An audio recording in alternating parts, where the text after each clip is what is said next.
So, hello guys, what's up? It's me again, Alicia nyo, at nagbabalik ulit para sa ating panibagong video. So, sabi ko naman sa inyo 'di ba, lahat ng mga katarantaduhan, meron din niyang hangganan. 'Di ba? Katulad ng nangyari kay Digong, 'di ba? Inabuso niya ang kanyang kapangyarihan, kung kaya tingnan ninyo ang naging hatol. Nandoon siya ngayon sa ICC, nakabitin, sa the Netherlands.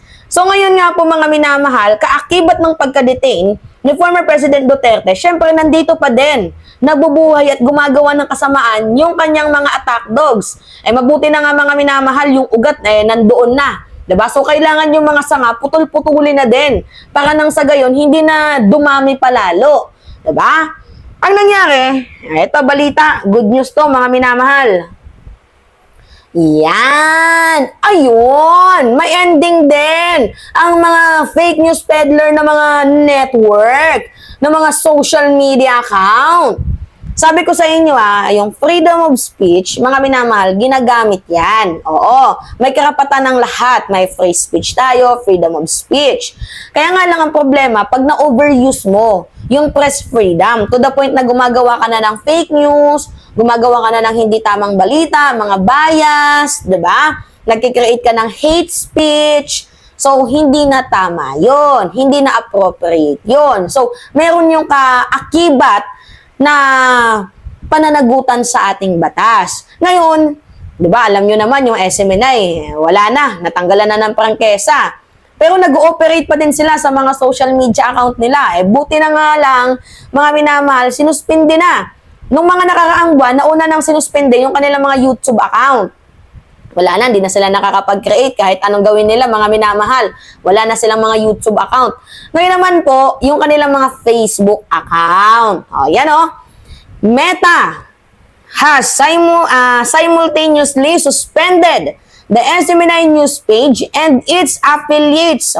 Sino ba yung mga affiliates, mga minamahal ng SMNI News? Yung DZAR 1026 and SMNI Integrated News. If this is the price for speaking the truth, then so be it. SMNI will always speak the truth that matters. Yan daw yung sabi ng SMNI, mga minamahal, nakakatawa. Sino namang naniniwala sa inyo? 'Di ba na nagsasalita kayo ng totoo? Binasa lang natin 'yan mga minamahal Ano pa ba ang mga balita dito? SMNI take down. Ayan, na-take down mga minamahal. Basahin natin yung balita ng GMA News. Sabi dito sa GMA News, Sunshine Media Network International or SMNI, the broadcasting arm of Apollo Kibuloy, led Kingdom of Jesus Christ, said Wednesday its Facebook page and those of affiliates have been suspended by Meta. Paano kasi fake news Diba Diyan sila nagkikreate ng hate speech, red tagging, madami pa mga minamahal. Bukod sa panare-red tag, fake news peddler talaga, yan yung number 1, hate speech. So in a statement, SMNI said that SMNI News page and DZAR 1026 and SMNI Integrated News were sanctioned for expressing hatred or contempt for a group of people using harmful racial stereotypes, which is in violation of Meta's community standard. Tama lang naman Oo, kasi kayo mahilig kayong mag-promote ng hate speech. At saka yung yung kanilang mga news anchor dyan, mga minamahal, hindi naman miyembro yan ng KBP, yung kabisanan ng broadcaster ng Pilipinas, kaya wala silang sinusunod na rules. Wala silang sinusunod na rules, mga minamahal. Basta-basta lang silang nagsasalita, basta-basta lang silang nagja-judge. Kahit nga si Lenny, kung matatandaan ninyo, nired tag nila, tinawag nilang NPA. Si Magalong, ganun din. Diba, nagbabalita sila ng sandamakmak na fake news, literal na mga bias.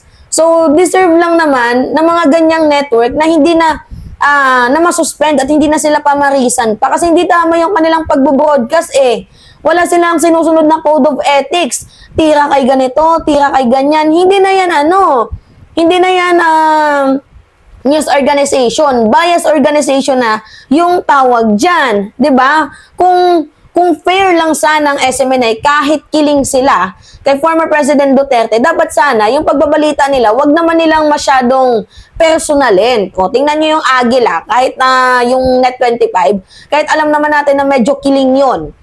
kay former President Duterte, 'di ba? Yung kanilang pagbabalita, patas pa din naman. Oo, ang problema nga lang yung broadcasting nila. O, tingnan nyo, nakaganti din ang ABS-CBN. Para sa akin, mga minamahal, nakaganti din ang ABS-CBN sa ginagawa ni former President Duterte noon. O, eto, Meta na yung nag-takedown, ha? Yung ABS-CBN ang nag-takedown noon, si Duterte. Ngayon, yung Meta na mismo, yung Facebook na mismo. Diba? Grabe kasi yung dictatorship ng SMNI yung impact nilang mag-create ng fake news. Kaya sa totoo lang, dapat kailangan magkaroon ng batas laban sa mga fake news. Hindi yung libel lang, parang mahina yung libel eh. 'Di ba? Ay paano kung paulit-ulit na siyang nagki-create ng fake news? O kunyari, nakasuhan si ni ganito, ni ganyan. Ngayon, hindi niya natinira si ganito, iba na yung tinira niya. So another na naman ng libel, 'di ba? So mas maganda sa akin yung general na kaso na lang sana na ikaw nag-create ka ng fake news, eto ban ka na lahat sa mo, sa mga SOCMED mo.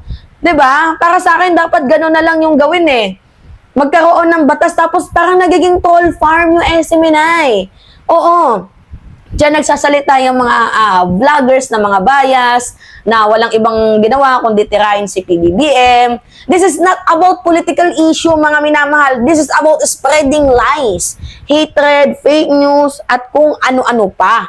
Okay lang sana kung nagbabalita ng tama. Okay lang sana, mga minamahal, kung yung ginagawa ng SMNI kahit kiling kay Duterte, tama pa din yung way ng broadcasting nila. Kaso hindi eh. 'Di ba yung network nila may something talaga. Kagaya ng kanilang mga broadcaster, merong something. Nasa demokratikong bansa tayo. Oo, aminado tayo diyan, pero hindi mo pwedeng abusuhin. De porket nasa demokratikong bansa tayo, aabusuhin nyo na. O baka mamaya, isisisi na naman nila ito kay President Bongbong Marcos. O na ang nagpa-take down ay si PBBM. Diba? O, kagagawan nyo yan eh. Gumawa kayo ng fake news eh. Ginagamit nyo sa kasamaan, karahasan, diba? Ang channel ninyo, na supposedly dapat nagpo-promote kayo ng tama. O, magandang balita. Yung fair. Kasi wala naman pong tao ang deserve na makarinig ng fake news. Diba? So, para sa akin, nung nakita ko yung balitang yan, good news po yan, mga minamahal. Good news na ma-take down itong SMNI. Ang problema nga lang, baka mamaya isisi na naman nila to kay PBBM. Alright? So anyway, yun po mga minamahal. Pahingi lang po ako ng comments. Comments, likes, and share. And also, mga minamahal, don't forget to click the subscribe and hit the notification bell for more update. Yun lamang po. Maraming salamat. Ingat mga kababayan.